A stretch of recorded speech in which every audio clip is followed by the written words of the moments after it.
ਗੁਰਦਾਸਪੁਰ ਦੇ ਪਿੰਡ ਬੇਬੇਹਾਲੀ ਵਿੱਚ 2 ਰੋਜ਼ਾ ਛਿੰਝ ਮੇਲੇ ਵਿੱਚ ਅੱਜ ਪਹਿਲੇ ਦਿਨ ਸਾਬਕਾ ਕੈਬਨਿਟ ਮੰਤਰੀ ਦਲਜੀਤ ਚੀਮਾ ਅਤੇ ਸਾਬਕਾ ਸੀਪੀਐਸ ਗੁਰਬਚਨ ਸਿੰਘ ਬੇਬੇਹਾਲੀ ਨੇ ਛਿੰਝ ਮੇਲੇ ਵਿੱਚ ਸ਼ਿਰਕਤ ਕੀਤੀ ਅਤੇ ਇਸ ਮੌਕੇ ਤੇ ਸਾਬਕਾ ਮੰਤਰੀ ਦਲਜੀਤ ਚੀਮਾ ਨੇ ਛਿੰਝ ਮੇਲੇ ਦੀ ਸ਼ੁਰੂਆਤ ਕੀਤੀ ਅਤੇ ਕੱਲ ਦੂਸਰੇ ਦਿਨ ਸਵੇਰੇ ਸਾਬਕਾ ਮੰਤਰੀ ਵਿਕਰਮਜੀਤ ਸਿੰਘ ਮਜੀਠੀਆ ਇਸ ਮੇਲੇ ਵਿੱਚ ਸ਼ਿਰਕਤ ਕਰਨਗੇ ਅਤੇ ਕੱਲ ਸ਼ਾਮ ਨੂੰ ਸਾਬਕਾ ਮੁੱਖ ਮੰਤਰੀ ਸੁਖਬੀਰ ਬਾਦਲ ਜੇਤੂ ਖਿਡਾਰੀਆਂ ਨੂੰ ਇਨਾਮ ਤਸਕੀਮ ਕਰਨਗੇ।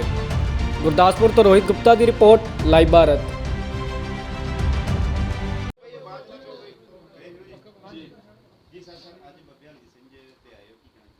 देखो, सब तो पहला तो मैं साडे सीनियर साथी सरदार गुरबचन सिंह जी बब्बेहाली साहब नूं, सारे बब्बेहाली नगर नूं, सारी छिंझ की प्रबंधकी कमेटी नूं बधाई दिना कि हर साल की तरह इस बार भी इन्होंने छिंझ का जिहड़ा प्रोग्राम का सारा प्रबंध है बहुत वधिया तरीके दे नाल कीता और बड़ी कामयाब जिहड़ी छिंझ है, जिहड़ी मैं कह सकदा पंजाब दे विचों एक नामी छिंझ मेला है जिहड़ा बब्बेहाली दे विच हुंदा। इस करके पिछे कोविड करके गैप पै गया सी, पर बब्बेहाली साहब ते साथियों ने हिम्मत करके फिर अज जिहड़ा छिंझ मेले का प्रोग्राम का आयोजन किया। इन्हां सारिआं नूं तहे दिलों तो मैं बधाई देना, क्योंकि ये जिहड़ियां चीज़ां ने ये साडे बच्चों का हौसला वधाउण वास्ते, उन्होंने चंगे पासे लाउण वास्ते, खेडां दे विच उत्साहित करने वास्ते जिहड़ा बहुत जरूरी है। इस करके पहला भी बहुत अच्छा प्रबंध करके इस नगर दे विच भी इलाके दे विच इन्होंने स्पोर्ट्स एक्टिविटीज़ नूं एनकरेज किया और अज भी अपना खेडा प्रति उही प्यार दिखाते हुए फिर इन्होंने छिंझ मेले का आयोजन किया। इन्होंने बहुत बहुत बधाई। ਚੀਮਾ ਸਾਹਿਬ ईडी ਤੇ ਵਿਜੀਲੈਂਸ ਦੀ ਜਿਹੜੀਆਂ ਰੇਡਾਂ ਹੋਣੀਆਂ, ਛਾਪੇਮਾਰੀਆਂ ਹੋਣੀਆਂ, ਮਿਨਿਸਟਰਾਂ ਨੂੰ ਅੰਦਰ ਕੀਤਾ ਜਾ ਰਿਹਾ, ਉਹਨਾਂ ਦੇ ਆਰੋਪ ਲੱਗ ਰਿਹਾ, ਕਿਸ ਤਰੀਕੇ ਨਾਲ ਦੇਖਦੇ ਹੋ ਇਹਨਾਂ ਚੀਜ਼ਾਂ? देखो, गल ये है कि पहली तो गल है कि करप्शन के खिलाफ अगर सरकार, चाहे कोई केंद्र सरकार एक्शन करती है, चाहे सूबे की सरकार करती है, वाकई किसी ने करप्शन की है, असी होल हार्टेडली सपोर्ट करते हैं कि उस बंदे ते एक्शन होना चाहिए, करप्शन नूं माफ़ नहीं किया जाना चाहिए। इस करके जिहड़ा सही काम किते हुंदा ते उहदा असी हमेशा ही स्वागत करते। ये सही हो रहा गलत जी, पर नाल दी नाल ये भी है कि इस आड़ दे विच किते भी पोलीटिकल मिसयूज किसी भी एजेंसी का नहीं होना चाहिए। जे पोलीटिकल मिसयूज हुंदा तो उहदा मैं समझदा कि उहनूं सारिआं नूं रल के कंडैम भी करना चाहिए।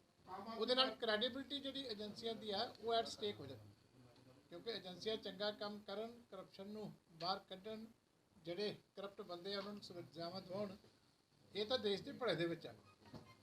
पर ये सहारे जे कोई राजनीति करने की कोशिश करे, चाहे सूबा सरकार हो, चाहे केंद्र सरकार हो, तो उन्होंने कभी भी असी सपोर्ट नहीं करांगे। इस करके हुण दिल्ली दे विच जिहड़ा केजरीवाल के खिलाफ और मनीष सिसोदिया के खिलाफ जिहड़ी वड्डी इनकुआरी सीबीआई की चल रही है, उन्होंने भी जे कोई कहे कि यह बदलाखोरी की कार्रवाई है, तो फिर मैं समझदा कि ये जिहड़े उदों एडे वड्डे नाटक करते सी केजरीवाल कि असी देश के विचों करप्शन खत्म करनी है, तो फिर ये इन्हां दा वो सारा ढोंग सी।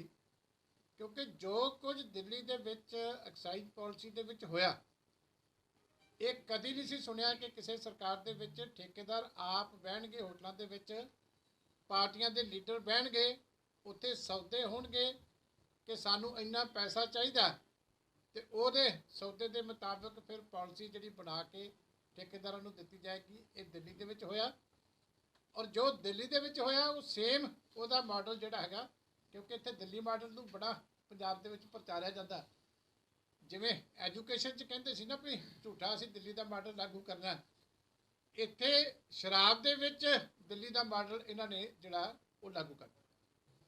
इत्थे भी राघव चड्ढे वर्गे पार्टी के लीडर, एक होर नैयर हैगा मिस्टर, इन्हां दी पार्टी का ही आगू है, वो बंदे इत्थे भी होटलों के विच मीटिंगां होईयां, इत्थे भी 5% तो प्रॉफिट वधा के 10% किया गया, जिहड़ा कि जदों तुसीं इकट्ठा करते हो तो 500 करोड़ तो वध दा फायदा जिहड़ा उन्हां नूं देण दी जिहड़ी ठेकेदारां नूं कोशिश की गई ਔਰ ਜਿਨ੍ਹਾਂ ਵਾਸਤੇ ਪਾਲਿਸੀ ਬਣਾਉਣੀ ਸੀ ਉਹ ਇੱਥੇ ਵੀ ਚੰਡੀਗੜ੍ਹ ਦੇ ਹੋਟਲਾਂ 'ਚ ਵੀ ਆ ਕੇ ਬੈਠਦੇ ਰਹੇ।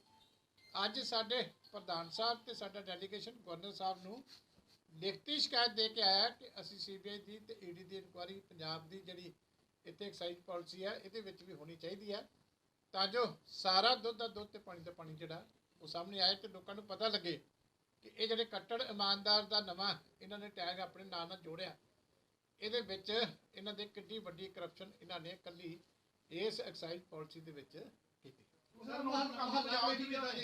ਪੰਜਾਬ ਦੇ ਡਾਕਟਰ ਤੇ ਪੂਰੇ ਹੋ ਨਹੀਂ ਰਹੇ ਹਸਪਤਾਲਾਂ ਦੇ ਵਿੱਚ, ਮੁਹੱਲਾ ਕਲੀਨਿਕ ਖੋਲੇ ਜਾ ਰਹੇ ਆ, ਉਹਨਾਂ ਨੂੰ ਕਿੱਦਾਂ ਦੇਖਦੇ ਹੋ? ਦੇਖੋ, ਮੁਹੱਲਾ ਕਲੀਨਿਕ ਦਾ ਮਾਡਲ ਜਿਹੜਾ ਹੈਗਾ ਉਹ ਫੇਲ ਮਾਡਲ ਹੈ। ਇਹ ਜਿਹੜੇ ਬਣਾਏ ਗਏ ਸੀ ਸੇਵਾ ਕੇਂਦਰ, ਇਹਦੀ ਜਿਹੜੀ ਚੋਣ ਕੀਤੀ ਗਈ ਸੀ ਉਸ ਵੇਲੇ ਸਾਡੇ ਨੁਮਾਇੰਦਿਆਂ ਵੱਲੋਂ, ਸਥਾਨਕ ਪ੍ਰਸ਼ਾਸਨ ਵੱਲੋਂ, ਇਹ ਵੱਡੇ ਪਿੰਡ ਚੁਣ ਕੇ ਤੇ ਉੱਥੇ ਲੋਕਾਂ ਨੂੰ 100 ਤੋਂ ਵੱਧ ਸਹੂਲਤਾਂ ਦੇਣ ਵਾਸਤੇ ਇਹ ਸੇਵਾ ਕੇਂਦਰ ਬਣਾਏ ਗਏ ਸੀ। ਇੱਕ ਛੋਟੀ ਜਿਹੀ ਇਮਾਰਤ ਜਿਹਦੇ 'ਚ ਹਰ ਤਰ੍ਹਾਂ ਦਾ ਕੰਪਿਊਟਰ ਦਾ ਬਾਕੀ ਸਾਰਾ ਪ੍ਰਬੰਧ ਸਟਾਫ ਦਾ ਕੀਤਾ ਗਿਆ ਸੀ, ਜਿੱਥੇ ਖਿੜਕੀ ਦੇ ਵਿੱਚੋਂ ਆ ਕੇ ਡਾਕੂਮੈਂਟ ਪਿੰਡ ਦਾ ਬੰਦਾ ਫੜਾ ਕੇ ਜਾਂਦਾ ਸੀ ਤੇ ਆਪਣਾ ਉਹਦਾ ਡਾਕੂਮੈਂਟ ਬਣ ਕੇ ਤੇ ਉਹਨੂੰ ਉੱਥੇ ਮਿਲ ਜਾਂਦਾ ਸੀ। ਇਹ ਤਕਰੀਬਨ ਉਹਨਾਂ ਵੱਡੇ ਪਿੰਡਾਂ 'ਚ ਬਣੇ ਆ ਜਿੱਥੇ ਪਹਿਲੇ ਹੈਲਥ ਸੈਂਟਰ ਹੈਗੇ, ਸ਼ਹਿਰਾਂ ਦੇ ਵਿੱਚ ਬਣੇ ਆ ਜਿੱਥੇ ਆਲਰੇਡੀ ਸਿਵਲ ਹਸਪਤਾਲ ਹੈਗੇ। ਇਸ ਕਰਕੇ ਇਹਨਾਂ ਦੀ ਚੋਣ ਜਿਹੜੇ ਸੈਂਟਰ ਬਣਾਉਣ ਦੀ ਕੀਤੀ ਗਈ ਸੀ ਉਹ ਹੋਰ ਮਨੋਰਥ ਨਾਲ ਕੀਤੀ ਗਈ ਸੀ, ਔਰ ਉਹਨਾਂ ਥਾਵਾਂ ਦੇ ਉੱਤੇ ਜੇ ਹੁਣ ਪਹਿਲਾਂ ਹੈਲਥ ਸੈਂਟਰ ਬਣਿਆ, ਜੇ ਉੱਥੇ ਸਿਵਲ ਹਸਪਤਾਲ ਗੁਰਦਾਸਪੁਰ ਦਾ ਫਰਜ਼ ਕਰ ਲਓ, ਇੱਥੇ ਸਿਵਲ ਹਸਪਤਾਲ ਪਹਿਲਾਂ ਚੱਲਦਾ, ਉੱਥੇ ਤੁਸੀਂ ਛੋਟਾ ਜਿਹਾ ਇੱਕ ਸੈਂਟਰ ਬਣਾ ਕੇ ਤੇ ਉੱਥੋਂ ਹੀ ਸਿਵਲ ਹਸਪਤਾਲ 'ਚੋਂ ਕੱਢ ਕੇ 4 ਬੰਦੇ ਇੱਥੇ ਬਿਠਾ ਦਿਓਗੇ ਤੇ ਉੱਥੇ ਵਾਲੇ ਮਰੀਜ਼ਾਂ ਦਾ ਵੀ ਨੁਕਸਾਨ ਹੋਇਆ ਤੇ ਇੱਥੇ ਵਾਲਿਆਂ ਨੇ ਕੋਈ ਸਵਾਰ ਨਹੀਂ ਸਕਣਾ ਕਿਉਂਕਿ ਜਗ੍ਹਾ ਬਹੁਤ ਛੋਟੀ ਹੈ।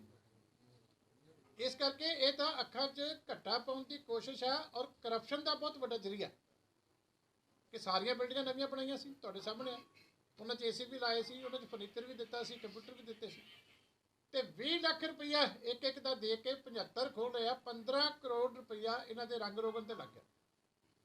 ਹੁਣ ਉਹ ਭਗਵੰਤ ਮਾਨ ਜੀ ਦੀ ਜਿਹੜੀ ਫੋਟੋ ਲੱਗੀ ਸਾਨੂੰ ਤਾਂ ਬਹੁਤ ਮਹਿੰਗੀ ਪਈ ਪੰਜਾਬ ਨੂੰ। ਇੰਨੀ ਛੋਟੀ ਜਿਹੀ ਥਾਂ ਦੇ ਵਿੱਚ 20 ਲੱਖ ਦਾ ਪੇਂਟ ਕਰਨ ਦਾ ਜਿਹੜਾ ਐਸਟੀਮੇਟ ਬਣਿਆ ਉਹ ਬਹੁਤ ਵੱਡੀ ਕਰਪਸ਼ਨ। ਉਹਦੀ ਕੋਈ ਗੱਲ ਨਹੀਂ ਕਰਦੇ ਸੀ, ਕਿੰਨੀ ਵਾਰੀ ਵੀ ਇਸ਼ੂ ਰੇਜ਼ ਕੀਤਾ। ਇਹ ਤਾਂ ਪੈਸੇ ਹੜੱਪਣ ਦਾ ਇੱਕ ਤਰੀਕਾ ਸੀ, ਹੋਰ ਕੋਈ ਇਹਦਾ ਕੋਈ ਲਾਭ ਪੰਜਾਬ ਨੂੰ ਨਹੀਂ ਹੋਣਾ ਕਿਉਂਕਿ ਉਨੀ ਛੋਟੀ ਥਾਂ ਦੇ ਵਿੱਚ ਕੋਈ ਨਾ ਹਸਪਤਾਲ ਕੰਮ ਕਰ ਸਕਦਾ ਨਾ ਚੱਲ ਸਕਦਾ। ਸਿਰਫ ਦੂਜੇ ਥਾਵਾਂ ਤੋਂ ਸਟਾਫ ਕੱਢ ਕੇ ਜਿਹੜੇ ਸੈਂਟਰ ਚੱਲਦੇ ਸੀ ਉਹ ਬੰਦ ਹੋ ਜਾਣਗੇ। ਡੁਪਲੀਕੇਸੀ ਦਾ ਇੰਨਾ ਨੁਕਸਾਨ ਜ਼ਰੂਰ ਹੋਏਗਾ, ਇਹਦਾ ਫਾਇਦਾ ਪੰਜਾਬ ਨੂੰ ਕੋਈ ਨਹੀਂ। ਦੇਖੋ, ਇਹ ਠੱਗੀ ਦਾ ਟੋਲਾ ਚੱਲਦਾ ਪਿਆ, ਇਸ ਕਰਕੇ ਇਹਨਾਂ ਨੂੰ ਲੱਗਦਾ ਕਿ ਹੁਣ ਇਦਾਂ ਹੀ ਅਸੀਂ ਇੱਕ ਸਟੇਟ ਕਰਕੇ ਠੱਗੀ ਚੱਲਾਂਗੇ, ਨਹੀਂ ਕੰਮ ਚੱਲਣਾ। ਸੁਖਬੀਰ ਬਾਦਲ ਨੂੰ ਜਿਹੜੀ ਸਮਲਿੰਗ ਹੋਈ ਉਹਦੇ ਬਾਰੇ ਕਹਿਣਾ ਚਾਹੋਗੇ? ਦੇਖੋ, ਸਾਨੂੰ ਕਦੀ ਵੀ ਇਸ ਗੱਲ ਦੇ ਉੱਤੇ ਅਸੀਂ ਇਤਰਾਜ਼ ਨਹੀਂ ਕੀਤਾ। ਕਿਸੇ ਵੀ ਏਜੰਸੀ ਨੂੰ ਸਾਡੇ ਸਹਿਯੋਗ ਦੀ ਲੋੜ ਹੋਵੇ ਤੇ ਜਿਹਨੂੰ ਵੀ ਕਿਸੇ ਨੂੰ ਸੰਮਣ ਆਏ ਆ, ਪਹਿਲਾਂ ਵੀ ਵੱਡੇ ਬਾਲ ਸਾਹਿਬ ਨੂੰ ਵੀ ਆਏ ਤੇ ਉਹਨਾਂ ਨੇ ਵੀ ਸਹਿਯੋਗ ਕੀਤਾ। ਇਸੇ ਹੀ ਸਿੱਟ ਕੋਲੇ ਸਰਦਾਰ ਸੁਖਬੀਰ ਸਿੰਘ ਬਾਦਲ ਪਹਿਲਾਂ ਵੀ ਜਾ ਕੇ ਆਏ, ਕੋਈ ਨਵੀਂ ਗੱਲ ਨਹੀਂ ਹੈ। ਫਿਰ ਸੱਦਿਆ ਸੀ, ਫਿਰ 14 ਤਰੀਕ ਨੂੰ ਜਾਣਾ। ਹੁਣ ਜਿਹੜੀ ਬਾਈਬਲ ਕਰਾਂ ਵਾਲੀ ਸਿੱਟ ਤੇ ਵੀ ਆ ਗਿਆ, ਉੱਥੇ ਵੀ ਜਾਵੇ, ਕੋਈ ਗੱਲ। ਪਰ ਇਹ ਜਿਹੜੀ ਹੈ ਸਰਕਾਰ ਨੂੰ ਇਹਨਾਂ ਗੱਲਾਂ ਦੇ ਉੱਤੇ ਹੁਣ ਰਾਜਨੀਤੀ ਦਾ ਸਿਖਰ ਹੋ ਚੁੱਕਿਆ। ਧਰਮ ਪਰਿਵਰਤਨ ਵਾਲੀ ਕਨਸਪੀਰੇਸੀ ਚੱਲ ਰਹੀ ਹੈ ਜੀ, ਕਈ ਜਿਹੜੇ ਲਾਅ ਐਂਡ ਆਰਡਰ ਦੀ ਸਥਿਤੀ ਬਣ ਗਈ ਹੈ। ਕੱਲ ਇੱਥੇ ਚਰਚਾ ਵੀ ਹੋਇਆ ਹੈ।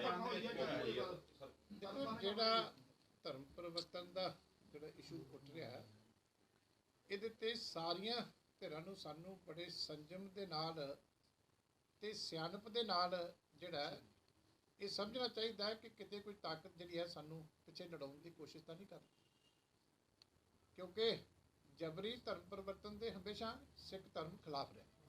ਗੁਰੂ ਤੇਗ ਬਹਾਦਰ ਸਾਹਿਬ ਨੇ ਤੇ ਆਪਣੀ ਕੁਰਬਾਨੀ ਜਿਹੜੀ ਦਿੱਤੀ ਸੀ ਉਹ ਉਸ ਵੇਲੇ ਜਿਹੜਾ ਜ਼ਬਰਦਸਤੀ ਲੋਕਾਂ ਦਾ ਧਰਮ ਤਬਦੀਲ ਕੀਤਾ ਗਿਆ ਸੀ ਉਹਦੇ ਖਿਲਾਫ ਦਿੱਤਾ ਸੀ। ਕਾਰਨ ਹੀ ਐਡਾ ਵੱਡਾ ਕੋਈ ਇਤਿਹਾਸ ਹੋਰ ਕਿਤੇ ਹੈ ਨਹੀਂ। ਪਰ ਜਬਰੀ ਧਰਮ ਪਰਿਵਰਤਨ ਵਾਲੀ ਗੱਲ ਨਹੀਂ ਹੋਣੀ ਚਾਹੀਦੀ, ਪਰ ਇਸ ਮੁੱਦੇ ਨੂੰ ਕੋਈ ਰਾਜਨੀਤਿਕ ਰੰਗਤ ਦੇ ਕੇ ਤੇ ਜਿਹੜਾ ਭਾਈਚਾਰੇ ਨੂੰ ਆਪੋ 'ਚ ਲੜਾਉਣ ਦੀ ਵੀ ਕੋਸ਼ਿਸ਼ ਨਾ ਕਰੇ। ਉਹਨਾਂ ਚਾਲਾਂ ਤੋਂ ਵੀ ਸਾਨੂੰ ਜਿਹੜਾ ਬਹੁਤ ਸੁਚੇਤ ਰਹਿਣ ਦੀ ਲੋੜ। ਠੀਕ ਹੈ, ਜਿਹੜਾ ਵੀ ਕੋਈ ਮਸਲਾ ਆਪਸ 'ਚ ਬੈਠ ਕੇ ਹੱਲ ਕਰਨਾ ਚਾਹੀਦਾ। ਚਲੋ ਠੀਕ ਹੈ, ਉੱਥੇ ਫਿਰ ਕਰ ਲਿਓ ਗਰਾਊਂਡ 'ਚ ਆ ਗਏ, ਗਰਾਊਂਡ 'ਚ ਕਰ ਲਿਓ, ਉੱਥੇ ਕਰ ਲਾਂਗੇ, ਉੱਥੇ ਕਰ ਲਾਂਗੇ, ਉੱਥੇ ਕਰ ਲਾਂਗੇ। ਇੱਕ ਮਿੰਟ ਫੋਟੋ ਇਹਨਾਂ ਦੀ ਪਿਛਲੇ ਸਾਲ ਜਿਹੜਾ ਬੁੱਢੇੜੀ ਦਾ ਮੇਲਾ ਸੀਗਾ ਜੀ, ਉਹ ਰਾਜਨੀਤੀ ਦੀ ਭੇਟ ਹੀ ਚੜਿਆ ਸੀਗਾ ਇੱਕ ਹਿਸਾਬ ਦਾ। ਇਸ ਵਾਰੀ ਜਿਹੜਾ ਹੈਗਾ ਆ ਦੁਬਾਰਾ ਤੋਂ ਜਿਹੜਾ ਹੈਗਾ ਲੋਕਾਂ ਦੇ ਵਿੱਚ ਖੁਸ਼ੀ ਦਾ ਮਾਹੌਲ ਵੀ ਪਾਇਆ ਜਾ ਰਿਹਾ, ਇਹਦੇ ਬਾਰੇ ਚ ਕੀ ਕਹਿਣਾ ਚਾਹੋਗੇ? ਨਹੀਂ ਰਾਜਨੀਤੀ ਵਾਲੀ ਕੋਈ ਗੱਲ ਨਹੀਂ। ਅਸੀਂ ਭਾਵੇਂ ਸਰਕਾਰਾਂ ਦੂਜੀਆਂ ਆਮ ਆਦਮੀ ਪਾਰਟੀ ਅਤੇ ਭਾਵੇਂ ਪਹਿਲਾਂ ਕਾਂਗਰਸੀ, ਇਹ ਰਾਜਨੀਤੀ ਵਾਲੀ ਕੋਈ ਗੱਲ ਨਹੀਂ। ਅਸੀਂ ਆਪਣੇ ਕੋਲੋਂ ਖਰਚ ਕਰ ਰਹੇ ਪਿਛਲੇ ਹਾਂ। ਸਾਲ ਸਰ ਕਰੋਨਾ ਕਰਕੇ ਰਿਹਾ ਬੰਦ, ਤੇ ਕੋਈ ਐਸੀ ਗੱਲ ਨਹੀਂ ਕਿ ਜਿਹੜੀ ਗੱਲ ਠੀਕ ਹੈ ਕਿ ਅਸੀਂ ਰਾਹਤ ਮਿਲੀ ਆ ਲੋਕਾਂ ਨੂੰ ਤੇ ਖੇਡਾਂ ਕਰਾ ਰਹੇ ਹਾਂ। ਉੱਥੇ ਸਾਡੇ ਚੀਮਾ ਸਾਹਿਬ ਆਏ ਨੇ, ਇਹਨਾਂ ਦਾ ਉਦਘਾਟਨ ਕਰਨਾ। ਕੱਲ੍ਹ ਮਜੀਠੀਆ ਸਾਹਿਬ ਨੇ ਆਉਣਾ ਕਲਚਰ ਪ੍ਰੋਗਰਾਮ ਵਿੱਚ। ਪ੍ਰਧਾਨ ਸਾਹਿਬ ਨੇ ਜਿਹੜੀਆਂ ਗੇਮਾਂ ਚੱਲ ਰਹੀਆਂ ਨੇ ਜੇਤੂ ਖਿਡਾਰੀਆਂ ਨੂੰ ਇਨਾਮ ਦੇਣੇ ਨੇ। ਸੋ ਇਸ ਕਰਕੇ ਬੜਾ ਵਧੀਆ ਮੇਲਾ ਤਰੀਕੇ ਦੇ ਨਾਲ ਜਿਹੜਾ ਸਦੀਆਂ ਤੋਂ ਮੇਲਾ ਲੱਗਦਾ ਆ ਰਿਹਾ, ਉਹ ਕਰੋਨਾ ਕਰਕੇ ਪਿੱਛੇ ਜਿਹੜਾ ਬੰਦ ਹੋਇਆ ਉਹ ਹੁਣ ਸ਼ੁਰੂ ਹੋ ਗਿਆ ਦੁਬਾਰਾ।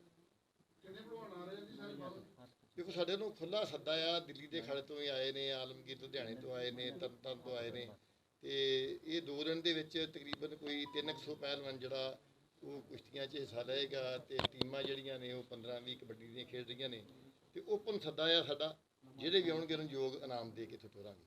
ਕੀ ਅਪੀਲ ਕਰਨੀ ਚਾਹੁੰਦੇ ਜੀ? ਅਪੀਲ ਤੇ ਵੇਖੋ ਸਾਡੀ ਸ਼ੁਰੂ ਤੋਂ ਇਹ ਰਹੀ ਆ। ਅੱਜ ਖੇਡਾਂ ਦਾ ਮੇਲਾ ਆ, ਖੇਡਾਂ ਪ੍ਰਤੀ ਮੈਂ ਗੱਲ ਕਰਨਾ ਕਿ ਪ੍ਰਧਾਨ ਸਾਹਿਬ ਨੇ ਆਪਣੀ ਸਰਕਾਰ ਦੇ ਵੇਲੇ ਖੇਡਾਂ ਨੂੰ ਬੜਾ ਉਤਸ਼ਾਹਿਤ ਕੀਤਾ ਸੀ, ਤੇ ਕਬੱਡੀ ਨੂੰ ਕੌਡੀਆਂ ਤੋਂ ਕਰੋੜਾਂ ਦੇ ਉੱਤੇ ਇਨਾਮਾਂ ਦੇ ਰਾਹੀਂ ਵੰਡ ਕੇ ਲੋਕਾਂ ਨੂੰ ਖੇਡਾਂ ਨਾਲ ਜੋੜਿਆ ਸੀ। ਤੇ ਅੱਜ ਵੀ ਮੇਰੀ ਇਹੋ ਅਪੀਲ ਆ ਨੌਜਵਾਨਾਂ ਨੂੰ ਕਿ ਪੜ੍ਹਾਈ ਦੇ ਨਾਲ ਨਾਲ ਇਹ ਖੇਡਾਂ ਦਾ ਜਿਹੜਾ ਉਪਰਾਲਾ ਕਰਨਾ ਚਾਹੀਦਾ। ਤੇ ਖੇਡਾਂ ਬੜੀਆਂ ਜੀਵਨ ਵਿੱਚ ਜ਼ਰੂਰੀ ਨੇ। ਜਿਹੜਾ ਸਪੋਰਟਸਮੈਨ ਆ ਉਹ ਜ਼ਿੰਦਗੀ ਵਿੱਚ ਹਮੇਸ਼ਾ ਸਫਲ ਹੁੰਦਾ। ਉਹ ਨਾ ਜ਼ਿੰਦਗੀ ਵਿੱਚ ਕਿਤੇ ਹਾਰ ਮੰਨਦਾ ਤੇ ਨਾ ਜ਼ਿੰਦਗੀ ਵਿੱਚ ਘਬਰਾਉਂਦਾ ਆ। ਤੇ ਬੱਚਿਆਂ ਨੂੰ ਖੇਡਾਂ ਨਾਲ ਮਾਪਿਆਂ ਨੂੰ ਜੋੜਨਾ ਚਾਹੀਦਾ। ਸਰ ਜਿਹੜੀਆਂ ਨੈਸ਼ਨਲ ਗੇਮਾਂ ਹੁੰਦੀਆਂ ਬੱਚੇ ਭਾਗ ਲੈ ਕੇ ਆਉਂਦੇ ਆ, ਪਰ ਕਿਤੇ ਨਾ ਕਿਤੇ ਸਰਕਾਰਾਂ ਵੱਲੋਂ ਬੇਰੁਖੀ ਉਹਨਾਂ ਨਾਲ ਕੀਤੀ ਜਾਂਦੀ ਆ। ਬੜੇ ਇਹੋ ਜਿਹੇ ਇਨਸੀਡੈਂਟ ਸਾਹਮਣੇ ਆਏ ਆ ਕਿ ਜੋ ਅਕਾਲੀ ਸਰਕਾਰ ਵੇਲੇ ਜੋ ਪਲੇਅਰਾਂ ਨੂੰ ਦਿੱਤਾ ਜਾਂਦਾ ਸੀ ਉਹ ਇਸ ਵੇਲੇ ਨਹੀਂ ਦਿੱਤਾ ਜਾ ਰਿਹਾ। ਕੀ ਫਰਕ ਰਹਿੰਦਾ ਇਹਦੇ ਵਿੱਚ? ਚਲੋ ਚਾਹੀਦਾ ਉਹਨੂੰ ਦੇਣੇ, ਯੋਗ ਇਨਾਮ ਦੇਣੇ ਚਾਹੀਦੇ ਨੇ, ਉਹਨੂੰ ਉਤਸ਼ਾਹਿਤ ਕਰਨਾ ਚਾਹੀਦਾ ਤਾਂ ਜੋ ਨੌਜਵਾਨ ਪੀੜ੍ਹੀ ਜਿਹੜੀ ਆ ਖੇਡਾਂ ਨਾਲ ਜਿਹੜੀ ਹੈ ਜੁੜ ਸਕੇ।